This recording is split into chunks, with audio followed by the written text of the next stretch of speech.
Good morning વિદ્યાર્થી મિત્રો. ધોરણ 8માં વિષય ગુજરાતી એમાં આપણે એક જ દી ચિનગારી આ કાવ્ય આગલા વિડીયોમાં આપણે જોઈ ગયા. તેનો કાવ્યગાન પણ કર્યું, કાવ્યની સમજૂતી પણ મેળવી ગયા અને સ્વાધ્યાય અભ્યાસ પણ જોઈ ગયા. હવે આજે આપણે આ એક જ દી ચિનગારી આ કાવ્યની અંદર અહીંયા ભાષા સજ્જતા આપેલી છે. આ ભાષા સજ્જતાનો આપણે અભ્યાસ કરવાનો છે. ભાષા સજ્જતાની અંદર પહેલું છે સ્વર અને વ્યંજન. ભાષાનો નાનામાં નાનો એકમ ઘટક કૌંસમાં એકમ તે ધ્વનિ છે. ભાષાના આવા ધ્વનિઓના સમૂહને પરંપરાથી સ્વર અને વ્યંજન તરીકે ઓળખવામાં આવે છે. સ્વર એ કયા સ્વરો? અ, આ, ઈ, ઉ, ઋ, એ, ઐ, ઓ, ઔ, અમ, અહ આ સ્વરો છે. અને વ્યંજન ક થી જ્ઞ સુધી જે આવે એને વ્યંજન કહેવામાં આવે. ક, ખ, ગ, ઘ, ચ, છ, જ, ઝ, ટ, ઠ, ડ, ઢ ત્યાંથી છેક જ્ઞ સુધીના અક્ષરોને વ્યંજન તરીકે ઓળખવામાં આવે છે. ભાષાના નાનામાં નાના ઘટકો તે ધ્વનિ છે. ભાષામાં આવા ધ્વનિઓને પરંપરાથી આપણે સ્વર અને વ્યંજન તરીકે ઓળખીએ છીએ. જીભ એ મોંમાં હલનચલન કરી શકતો એક અવયવ છે. જીભનો કોઈ પણ એક ભાગ મોંની અંદર ઊંચો નીચો થાય છે ત્યારે મોંના જુદા જુદા પોલાણમાંથી હવા પસાર થાય ત્યારે સ્વર અને વ્યંજનનું નિર્માણ થાય. આ સ્વર અને વ્યંજનનું નિર્માણ કેવી રીતે થાય તે અહીં તમને સમજાવવામાં આવ્યું છે કે આપણા મોઢાની અંદર જીભ રહેલી છે. એ કોઈ એક ભાગ એનો મોંમાં અંદર ઊંચો નીચો થાય છે અને એ સમયે મોંમાં જુદા જુદા પોલાણમાંથી હવા પસાર થાય છે અને ત્યારે સ્વર અને વ્યંજન બને છે. સ્વર મોં કે નાકમાંથી ધ્વનિ રૂપે સંભળાતું એ વાયુમોજું કોઈ અવરોધ વિના જુદા જુદા પોલાણોમાંથી આંદોલિત થઈને બહાર આવે ત્યારે સ્વર સંભળાય છે. કેવી રીતે છે કે મોં કે નાકમાંથી બહાર નીકળતી હવા કોઈ પણ અવરોધ વિના જુદા જુદા પોલાણોમાંથી આંદોલિત થાય ત્યારે બહાર નીકળે અને ધ્વનિ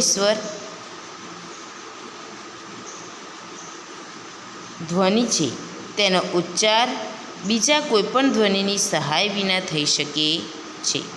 જેમ કે અ, આ, ઈ, ઉ, એ, ઓ, ઔ, અમ, અહ, ઋ આ બધા શું છે? સ્વરો છે. હવે વ્યંજન જોઈએ. વ્યંજન એ મોં કે નાકમાંથી ધ્વનિ રૂપે સંભળાતું એ વાયુમોજું ક્યાંક પૂરેપૂરું કે આંશિક રીતે અવરોધાઈને બહાર આવે ત્યારે વ્યંજન સંભળાય છે.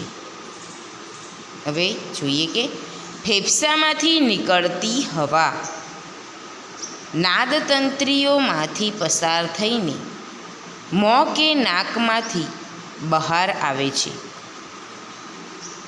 આ રીતે બહાર આવતી હવા શ્વાસતંત્રના માર્ગમાં આવેલા અવયવો દ્વારા આંશિક કે અવયવો દ્વારા આંશિક રીતે કે સંપૂર્ણપણે અવરોધાતા જે ધ્વનિઓનું નિર્માણ થાય છે તે ધ્વનિઓને વ્યંજન કહે છે.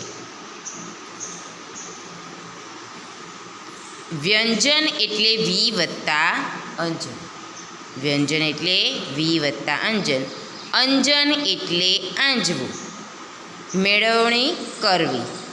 જે ધ્વનિ ઘટક એકલો એટલે કે સ્વતંત્ર ન ઉચ્ચારાય પણ સ્વરની વિશિષ્ટ મેળવણી કરવી પડે તેને વ્યંજન કહે છે. આ એક વ્યંજનની વ્યાખ્યા છે કે જે ધ્વનિ ઘટક એકલો ન ઉચ્ચારાય પણ સ્વરની વિશિષ્ટ મેળવણી કરવી પડે તેને વ્યંજન કહે છે.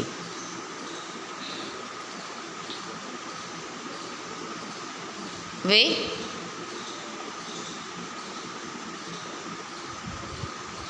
આ વ્યંજનનું એકલું ઉચ્ચારણ થઈ શકતું નથી. જેમ અ આ ઈનું એકલું ઉચ્ચારણ થઈ શકે કેમ કે એ સ્વરો છે, પણ વ્યંજનનું એકલું ઉચ્ચારણ થઈ શકતું નથી. એને સ્વરની સહાય લેવી પડે છે. અર્થાત સ્વરની મેળવણી કરવી પડે તે વ્યંજન. જે અક્ષરનું ઉચ્ચારણ કરવામાં સ્વરની મેળવણી કરવી પડે તેને વ્યંજન કહેવામાં આવે છે. હવે નાદતંત્રીઓના કંપનની દૃષ્ટિએ આવા ધ્વનિના બે ભાગ પાડવામાં આવે છે: ઘોષ ધ્વનિ અને અઘોષ ધ્વનિ. અહીંયા જોઈએ કે નાદતંત્રી મહદ અંશે અલ્પ માત્રામાં અકંપ અવસ્થામાં, અલ્પ માત્રામાં એટલે કે કંપેની જે ધ્વનિ ઉત્પન્ન થાય તે અઘોષ ધ્વનિ છે. હવે અઘોષ ધ્વનિ એનું આપણે વ્યાખ્યા જોઈએ કે ઉચ્ચારણ સમયે નાદતંત્રી મહત્ત્વનો ભાગ ભજવે છે. ઉચ્ચારણ સમયે નાદતંત્રી અલ્પ માત્રામાં કંપે ત્યારે અઘોષ ધ્વનિ કહેવાય છે. દાખલા તરીકે ક, ખ, ચ, છ, ટ, ઠ, ત, થ આ અઘોષ ધ્વનિ છે. હવે આપણે ઘોષ ધ્વનિ જોઈએ તો ઘોષ ધ્વનિ નાદતંત્રી સહેજ વધુ કંપનની અવસ્થામાં હોય ત્યારે જે ધ્વનિ ઉત્પન્ન થાય છે તે ઘોષ ધ્વનિ છે. અથવા તો ઉચ્ચારણ સમયે નાદતંત્રી સામાન્ય કરતાં વધારે પ્રમાણમાં કંપે ત્યારે તે ઘોષ ધ્વનિ કહેવાય. જેમ કે ગ, ગ, ઘ, ઝ, ઝ, ડ, ઢ, દ, ધ, બ, ભ આ વગેરે આ શબ્દો આ ઘોષ ધ્વનિના છે. ફેફસામાંથી નીકળતી હવાના પ્રમાણની દૃષ્ટિએ પણ આવા ધ્વનિઓના બે ભાગ પડે છે: અલ્પપ્રાણ ધ્વનિ અને મહાપ્રાણ ધ્વનિ. અલ્પપ્રાણ ધ્વનિ વ્યંજન ધ્વનિઓના. હવે આપણે અહીંયા એક કોઠો આપ્યો છે: કંઠ્ય, તાલવ્ય, મૂર્ધન્ય અને દંત્ય. જે શબ્દો આપણે ઉચ્ચારીએ અને ઔષ્ઠ્ય એનું આ રીતે વર્ગીકરણ કર્યું છે. હવે એમાં અલ્પપ્રાણ અને મહાપ્રાણ આવે છે. હવે જોઈએ કે કંઠ્ય એમાં પણ બે, તાલવ્ય, મૂર્ધન્ય, દંત્ય અને ઔષ્ઠ્ય બધામાં બે ભાગ છે: અઘોષ અને ઘોષ. અલ્પપ્રાણ અને મહાપ્રાણ. હવે અલ્પપ્રાણમાં અઘોષમાં ક અને ઘોષમાં ઘ. ઘ આ કંઠ્ય એટલે ગળામાંથી અવાજ નીકળે છે. ક, ઘ. મહાપ્રાણ એમાં ખ, ઘ. કેમ કે આની અંદર શ્વાસ આપણે વધારે છોડીએ છીએ. હવે તાલવ્ય જોઈએ. તાલવ્યમાં ચ, જ. ઘોષની અંદર અઘોષમાં ચ અને ઘોષમાં જ. ચ છે આ તાલવ્યની અંદર ચ અને જ જોયા. આ શબ્દનું ઉચ્ચારણ કરતી વખતે આપણી જીભ એ આપણા તાળવાને ચોંટતી હોય છે, તેથી તેને તાલવ્ય કહેવાય છે. મહાપ્રાણમાં છ અને જ ઘોષ છે. આમાં પણ છ બોલીએ ત્યારે આપણી જીભ તાળવે ચોંટે, જ બોલીએ ત્યારે પણ તાળવે ચોંટતી હોય છે. મૂર્ધન્ય અઘોષ અને ઘોષ. મૂર્ધન્યમાં ટ, ટ, ટ, ડ, ઢ, ઠ, ટ, ટ, ટ. આમાં પણ આપણો જીભનો ટોચનો ભાગ એ તાળવાને પહોંચતો હોય છે. અને હવે આયા દંત્ય. એમાં અઘોષ અને ઘોષ. દંત્યની અંદર ત અને દ. હવે આ ત અને દ બોલીએ છીએ ત્યારે આપણી જીભ દાંતને ચોંટતી હોય છે, દાંતને સ્પર્શ કરતી હોય. ત, દ, થ, ધ. આ દંત્ય અક્ષરો છે. હવે ઓષ્ટ્ય. એમાં અઘોષમાં પ, બ, ફ, ભ. આ અક્ષરોનું ઉચ્ચારણ કરીએ ત્યારે આપણા બંને હોઠ એકબીજાને સ્પર્શે છે, ત્યારે એ શબ્દનું ઉચ્ચારણ થાય છે. જેમ કે પ, બ, ફ, ભ. બરાબર. હવે આપણે આગળ જોઈશું.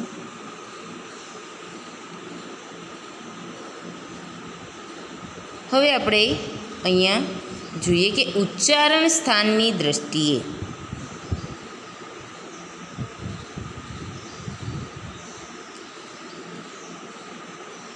આપણે આ ધ્વનિઓ વિશે જોઈએ. હવે હું તમને બીજું એક સમજ આપું. અલ્પધ્વનિ. વ્યંજન ધ્વનિઓના ઉચ્ચારણ વખતે ફેફસામાંથી નીકળતી હવાનું પ્રમાણ ઓછું હોય ત્યારે અલ્પપ્રાણ ધ્વનિનું નિર્માણ થાય છે. દાખલા તરીકે ક, ઘ, ચ, ટ, ડ, થ, દ, પ, ભ. આ અલ્પપ્રાણ ધ્વનિ છે. હવે આપણે મહાપ્રાણ ધ્વનિ જોઈએ. ધ્વનિ વ્યંજન ધ્વનિઓમાં ઉચ્ચારણ વખતે ફેફસામાંથી નીકળતી હવાનું પ્રમાણ વધારે હોય છે ત્યારે મહાપ્રાણ ધ્વનિનું નિર્માણ થાય છે. દાખલા તરીકે ખ, ઘ, છ, જ, ઠ, ઢ, થ, દ, ફ, ભ. ઉચ્ચારણ સ્થાનની દૃષ્ટિએ વ્યંજન ધ્વનિના મુખ્ય 5 ભાગ પડે છે: કંઠ્ય, તાલવ્ય, મૂર્ધન્ય, દંત્ય અને ઓષ્ઠ્ય.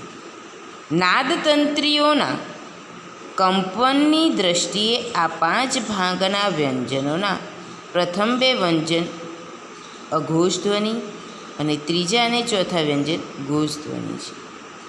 એ જ રીતે ફેફસામાંથી નીકળતી હવાના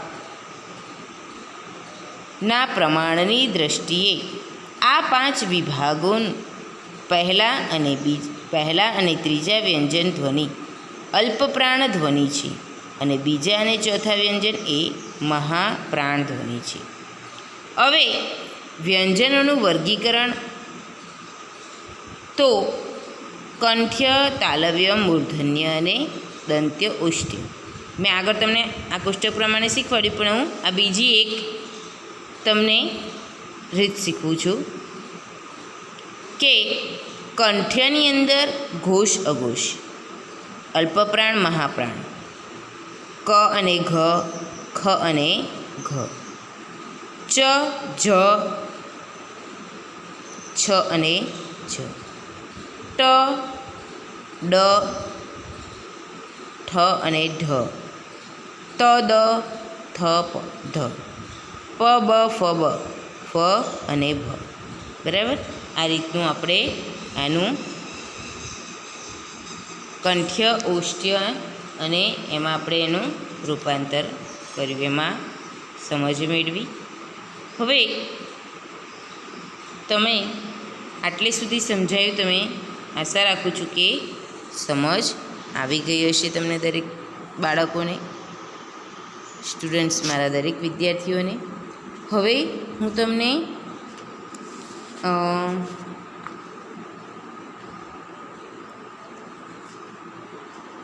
હું તમને આ કેટલીક વ્યાખ્યાઓ લખાવવા માગું છું. જેમ કે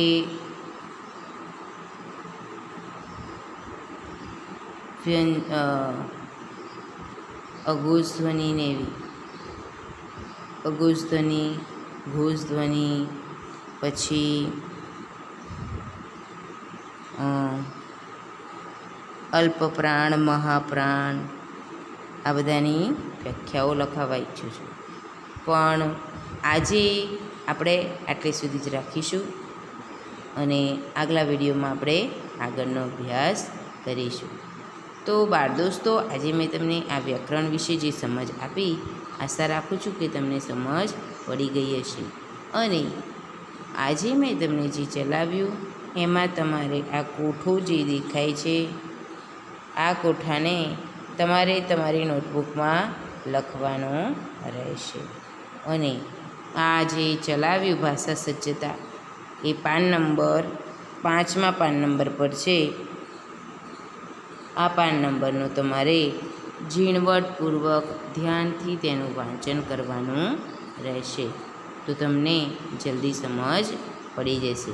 હવે આપણે વ્યાકરણનું આગલા પિરિયડમાં જોઈશું, આગલા લેક્ચરમાં. ત્યાં સુધી દરેક બાળ દોસ્તોને નમસ્કાર.